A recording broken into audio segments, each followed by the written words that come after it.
Okay, so on with this little video series, I want to talk about the logistics, the bare minimum logistics of having additional able-bodied men at your survival retreat, able-bodied people.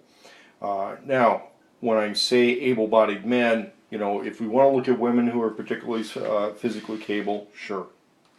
Want to look at teenagers who are particularly physically capable, okay. When we talk about people who are baggage, okay, we need to be realistic about that. So when we talk about the logistics of having able-bodied people, in earlier videos in this series, I talked about the bare minimum you need to run a good, solid, effective retreat security operation, which is going to be anywhere from 3 to a dozen people. And you're really going to be focusing actually more like on a dozen people as soon as you're into any kind of a significant threat type scenario. And that's assuming that you want to accomplish these things internally without outsourcing some of that, let's say to a community watch group, or you're supplementing the pay of a professional force which for whatever reason is not being sufficiently supported through, let's say, a government pay system. So here we're going to talk about the logistics of guest shooters at a retreat location. And what you need to look at, because you may run into a situation where you do want to be able to recruit and retain additional security personnel and shooters at a retreat location. Hey, let's face it, a lot of people are going to be very stubborn. They think they can go it alone, and they're going to get steamrollered relatively early on. They may be able to last long by not being noticed, but as operations become larger, more effective, and more visible during a collapse economy, people are going to have to start figuring out that they need to open their doors to the types of people that are going to be able to help them out. The other thing is, it requires certain types of facilities just to attract those kinds of people. So let's take a look at that here. And as I examine, let's say, a sample bug-out convoy, okay, we would have, let's say, a personnel vehicle here represented by a bus, may also be represented by a passenger van. Those things will hold anywhere from 8, 12 passengers on a large passenger vehicle. Then you would have a logistics vehicle, let's say like a cargo truck with a trailer. It's going to possibly bring in tonnage of supplies. May also represent somebody who's converted that to a living quarters for whatever reason. We would have the small SUV. If somebody is a little bit more of a prepper and maybe they've got their own supplies that they carry in a cargo trailer, they figured out how to supplement the carrying capacity of that small vehicle. People with pickup trucks, you're going to have 2 to 3 people in a pickup truck.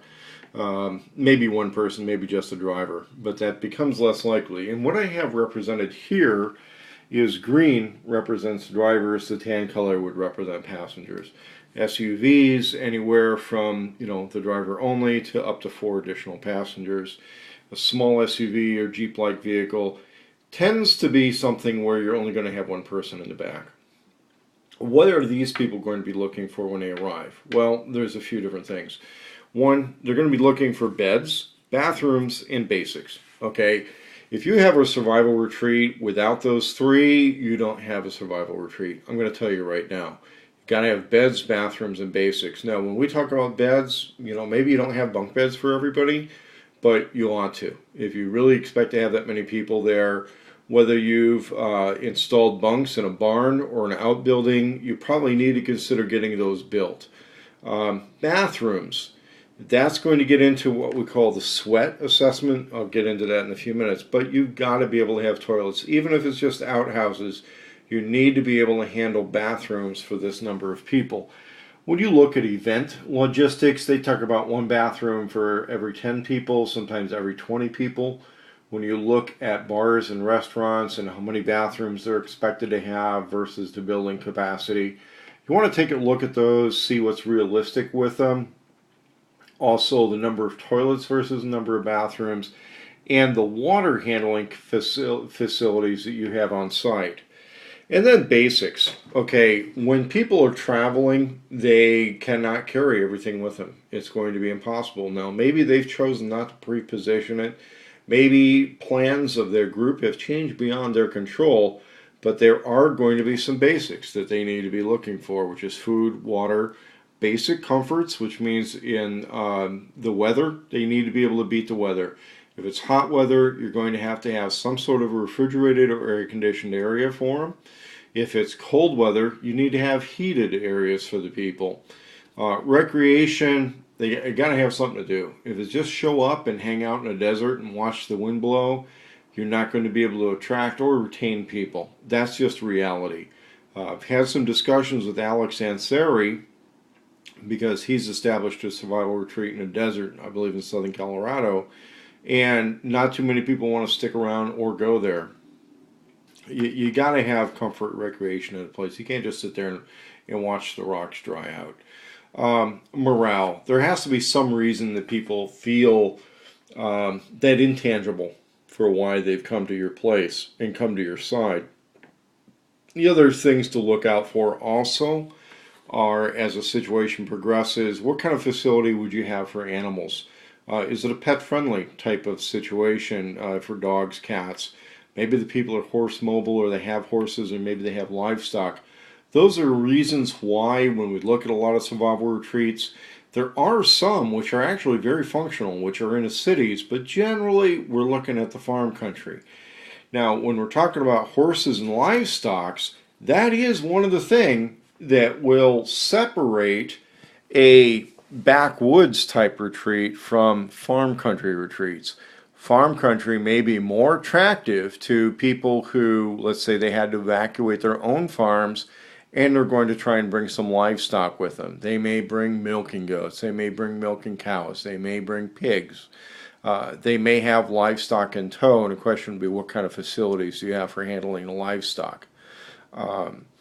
So when we talk about a facility, and we have beds, bathrooms, and basics, I like to call that the BBB. But when we get into basics, we're looking at something that the military talks about, which is what we call the sweat. Now, that is when you talk about the habitability of a location according to what is considered to be normal and appropriate living standards of the people that you're dealing with. Americans and Canadians and North Americans in general are accustomed to higher levels of facilities and comfort than, let's say, a lot of third world people. A lot of third world people may consider it entirely normal, let's say, to have one porta potty for every 100 people. Americans are going to consider that substandard and are unlikely to want to stay there. They're going to consider that a hardship situation. So when you're looking at sustaining a location and hosting a retreat, you need to be able to handle the sewage situation for the number of people that you have, for the environment you have, and the type of diet they expect to be handling. That's going to vary a little bit, okay? And it's going to vary for a few different reasons. Fortunately, building codes and other things tend to cover, what are recommended, let's say, septic tank sizes.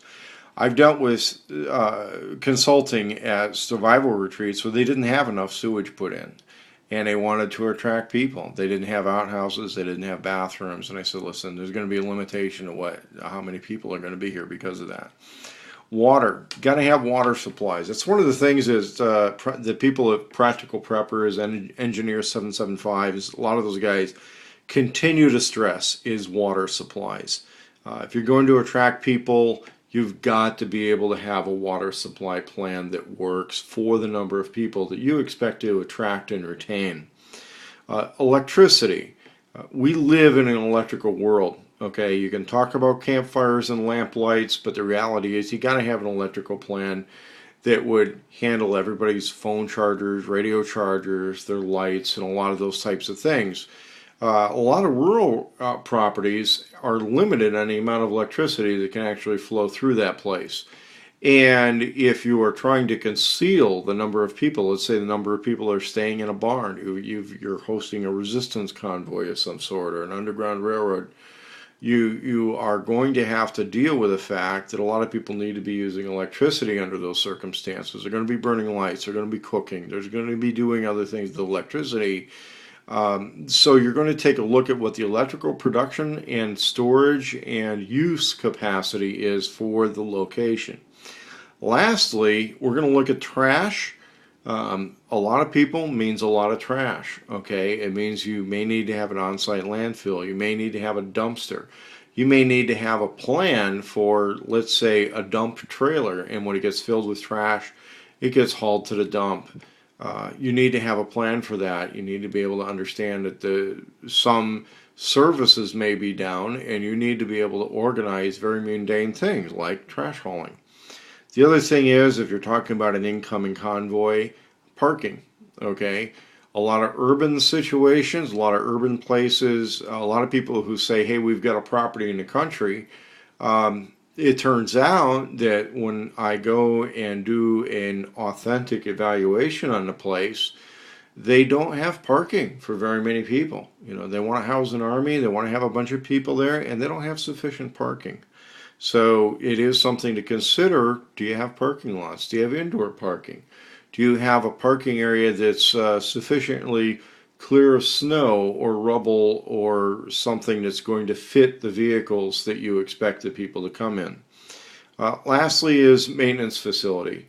You know, people are going to have stuff that needs to be fixed. Do you have a workshop? Do you have a barn? Do you have any kind of a maintenance facility where people could take care of things with the vehicles?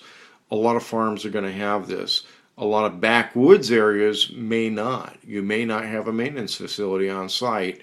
That creates a situation which reduces the personnel capacity of the place because you don't have a maintenance facility. You don't have the ability to fix or repair things. The other thing that which gets into the sewer and water, and it gets into maintenance, is maintenance of personal stuff, including laundry. Okay, I should have written laundry down on that thing because maintenance includes laundry. It's going to include washing vehicles and things like that.